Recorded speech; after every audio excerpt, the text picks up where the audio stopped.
day, everybody. This is Yin Yang in California. I have been with you 1,600 days in a row. This is Morsels of a Thought, number 1,600, 1,600. So today I want to reset to zero. The rules, not your mother's rules, and the rules for marriage. All the rules will have two books in it. The rules, time tested secrets for capturing the heart of Mr. Right, and the rules, more rules to live and love by. It is so good to be able to go by a guidebook in terms of dating and what works. Now, what works isn't the same as what's recommended to people. In so many romance novels, romance books, romance harlequins, and the authors I can't remember of the harlequins. This is Ellen Fein and Sherrie Schneider, co authors of the Rules series. Now, what they say is we go by biology. We work with technology, but we don't assume that dating changes with technology. We go by what makes men want women more rather than less. And by doing so, we even have the rules handbook now, which is a guide to creating loving and lasting relationships. And this happened to be published on my birthday. So I really love it. And we have read through some of all of this, and we want to read through more. Resetting romance is what I want to do today. Today, I would like us to reset our romantic rules so that we know what works and what doesn't. Okay. Now, in the rules, what are the rules? How many times have you heard someone say, she's nice, she's pretty, she's smart, why isn't she married? Were they talking about you, perhaps? Ever wonder why women who are not so pretty or smart attract men almost effortlessly? Frankly, many women, as people say, oh, she's so dumb, but she gets all the men, and they get jealous. But no need to be jealous. Frankly, many women we know, the authors say, find it easier to relocate to another state, switch careers, or run a marathon than get the right man to marry them. If this sounds like you, then you need the rules. What are the rules? They are a simple way of acting around men that can help any woman win the heart of the man of her dreams. Sound too good to be true? We were skeptical at first, too. Read on. The purpose of the rules is to make Mr. Right obsessed with having you as his by making yourself seem unattainable. In plain language, we're talking about playing hard to get. Follow the rules, and he will not just marry you, but feel crazy about you forever. John Clark, you can testify to this. You can attest to this. And you and Barbara have had a rules relationship long before these were even published, I see.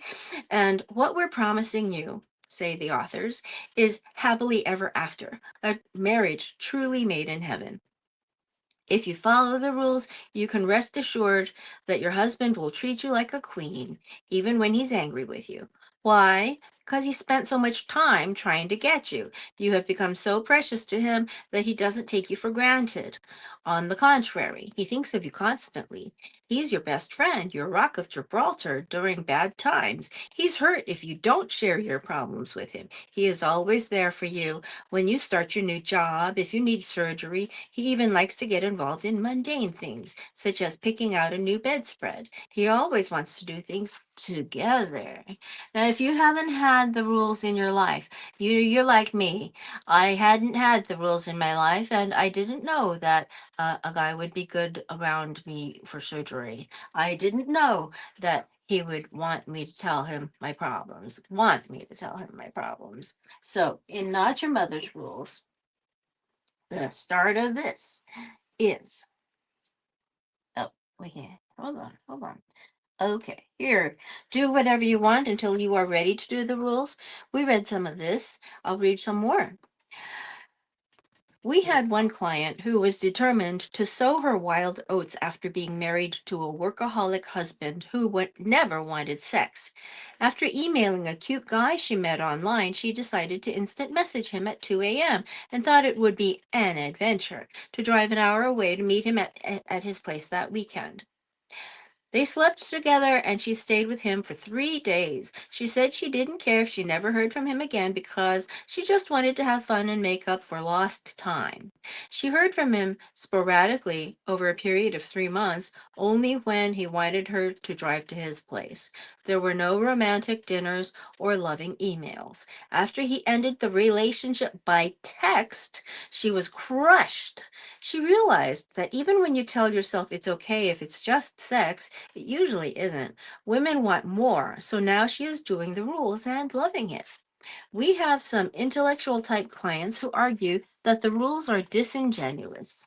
They want to, quote, write their own rules, end quote, and, quote, let their spirit move them, end quote, to email or text a guy or sleep with him. We tell them that this philosophy sounds good, but to call us after they get hurt and or meet the guy they really want to settle down with. And they usually do. Sometimes they do the rules by accident because they didn't really think they liked the guy and call us triumphantly to say, I didn't do the rules and we're engaged." But we explain that just because it was by accident doesn't mean it's not the rules. It's kind of like losing 10 pounds without really trying because you had a stomach flu. No matter what your age, whether you are a single college freshman or a divorced 45-year-old, the rules are for you if you are tired of making mistakes with men and getting hurt or dumped.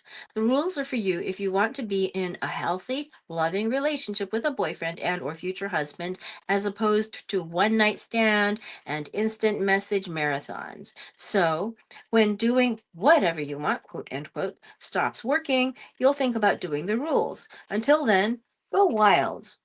Now, we we know what it's like to go wild. Some of us are just experienced that way. So, in Morsels of a Thought 1600, I am trying to reset the romantic rules by asking everybody to do the rules by Fein and Sherrie Schneider. The rules, time tested secrets for capturing the heart of Mr. Right.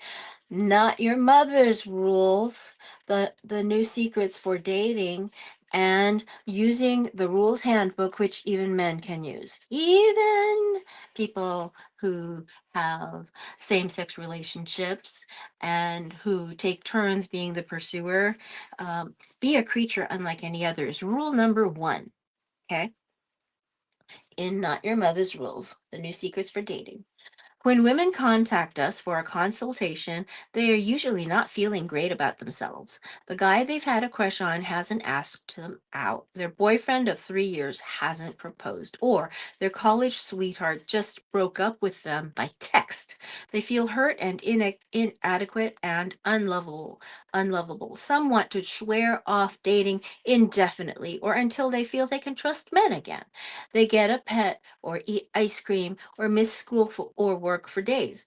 But we help them get back into the game and reassure them that regardless of their situation, they are a creature unlike any other.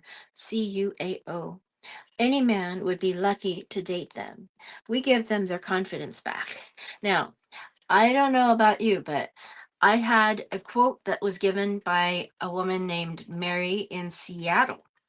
She said, there's a mantra you can use. The mantra is, and this is according to Mary in Seattle, who said, I am an amazing woman, and any man would be lucky to know me.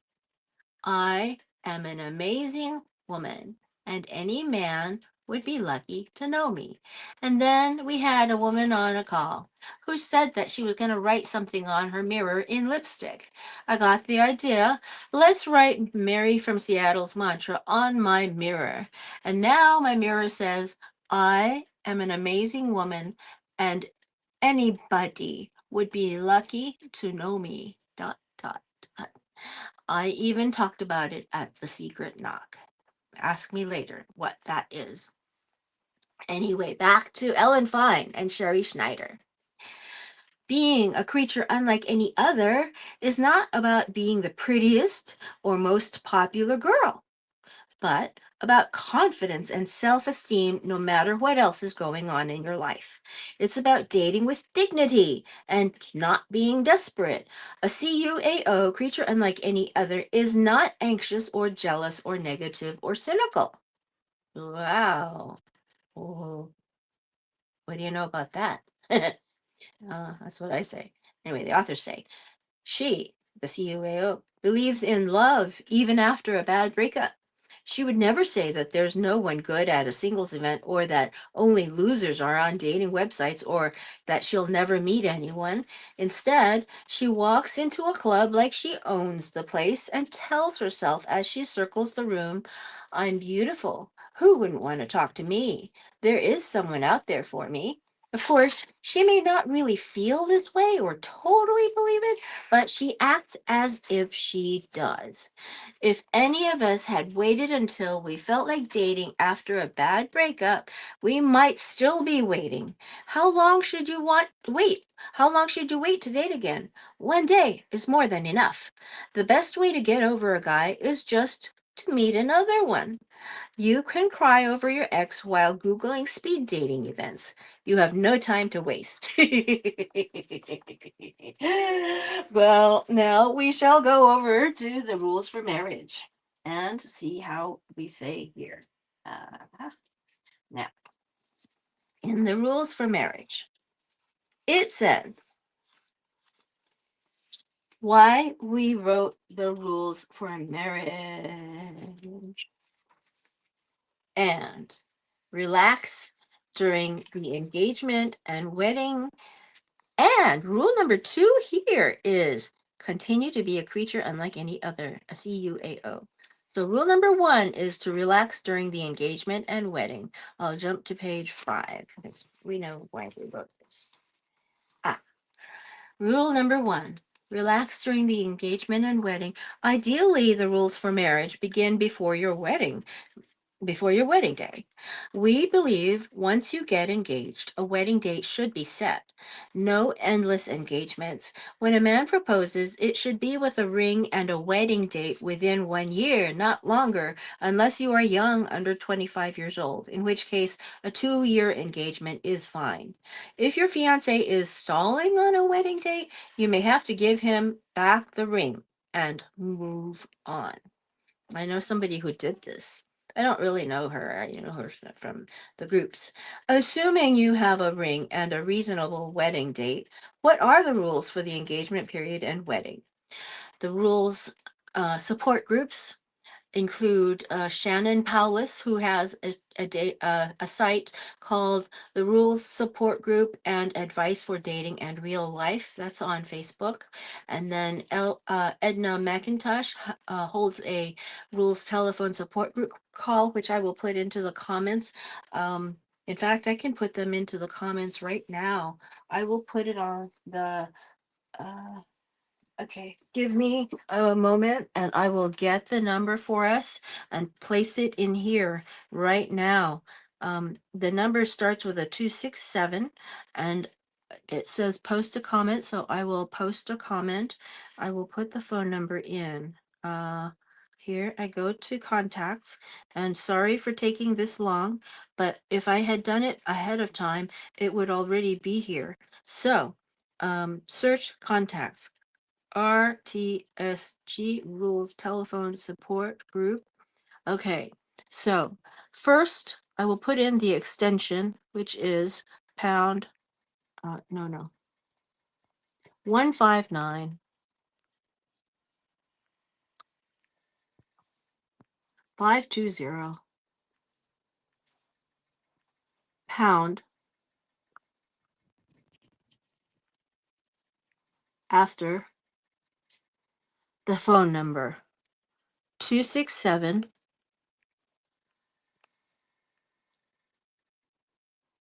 807 9601. Okay. put it here now. Okay, it should be on the screen, and I forgot the hyphen, but post a comment. Oh, I have to press it. Okay, I'll post it. Well, not example banners. I want, I want to post this comment. Oh gosh, it's kind of holding me away from it. Do I have a stilo? I have a stilo. Let's see if I can use this stilo. This stilo may get it. Let's take a look. Ah, oh, oh dear. Okay. Hooey. It's not showing me anything. Oh, that's what I want. It's not there. Sorry, I cannot get that in there. This this is like doing a little bit of surgery because this is giving me a 2 centimeter, 2 square centimeter spot. Anyway, resetting. So I'll read the, oh, it's not, sorry about that. 267807.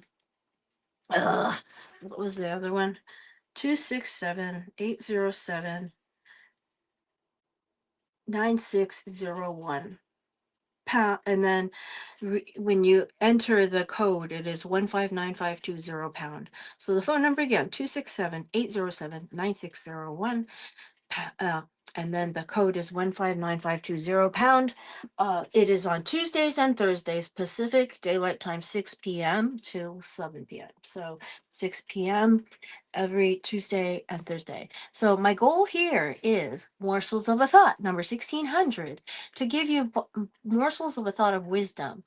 Knowing the right thing to do is called a form of wisdom. Doing it is called a form of virtue. So, knowing the right thing to do is wisdom. Doing it is virtue, and we can bring more virtue into the world by borrowing morsels of a thought of wisdom every day. 1600 days in a row, I've given you morsels of a thought, and I've been hoping that we become wiser people as a result and that we do the right things. I have been following the rules since 1997, so that makes it 28 years. I have believed in the rules even when I was homeless living in cars, and I will say that it got me through homelessness. I had a goal to be who I am and never compromise my values, never have any reason to regret what I am doing, and staying alive. Staying alive. That song, I love it. Okay. Ellen Fein and Sherrie Schneider in the Rules for Marriage say relax during the engagement and wedding. Ideally, the rules for marriage begin before your wedding date. Assuming you have a ring and a reasonable wedding date, what are the rules for the engagement period and wedding? Every month, we receive calls, letters, and emails saying, thanks, I'm so happy. But we also get letters like this one. Now that I'm engaged, we're fighting all the time. I feel him pulling back. I'm acting needy. Good morning, Terry Tyler. Oh, yeah, what should I do? Or like this one, how often should I see him now that I'm engaged? How do I stick to the 3 day a week rule and 10-minute phone calls? These concerns are fairly common. The dynamics of a relationship can change dramatically when you go from dating to being engaged and planning the wedding. It is tempting to change your behavior, to call him all the time, to lose interest in yourself, your work, your friends, and just about everything else because, after all, you are practically married. All of a sudden, you think the rules are over. This is a mistake. A man may get overwhelmed if he suddenly sees and or hears from you morning, noon, and night. It's not like he's going to break the engagement, but he starts to miss his freedom and wants space, like going out with the guys, working late, and then you get hurt. If you continue to do the rules, this will not happen. We don't recommend living together, as we said in the rules, but if you are and are planning the wedding, continue to be a creature unlike any other, quote unquote, confident, easygoing. Remain focused on making your life full and meaningful and try not to nag him about the wedding plans or anything else. However, the initial rigid rules of catching a husband no longer apply now. He already pursued you, told you he loves you, and wants to marry you. You're a couple now, so you can relax in the knowledge that you don't need to stick to the original don't see him more than 3 times a week or talk for more than 10 minutes on the phone rules. You will be seeing him more often since you are planning the wedding and your future or even living together. Obviously, you will need to call him to discuss things. The key here is how you conduct yourself. You're calm, fun, pleasant. You still have your own life. You're not suddenly demanding or clingy. That will make all the difference between a happy engagement and a stressful one. Okay.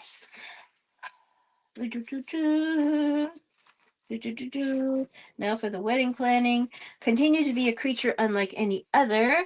When you were single, being a creature unlike any other was all about attitude, having the self-confidence to weather a bad date, and holding on to the conviction that you would one day find the man who would love you for the unique person you are.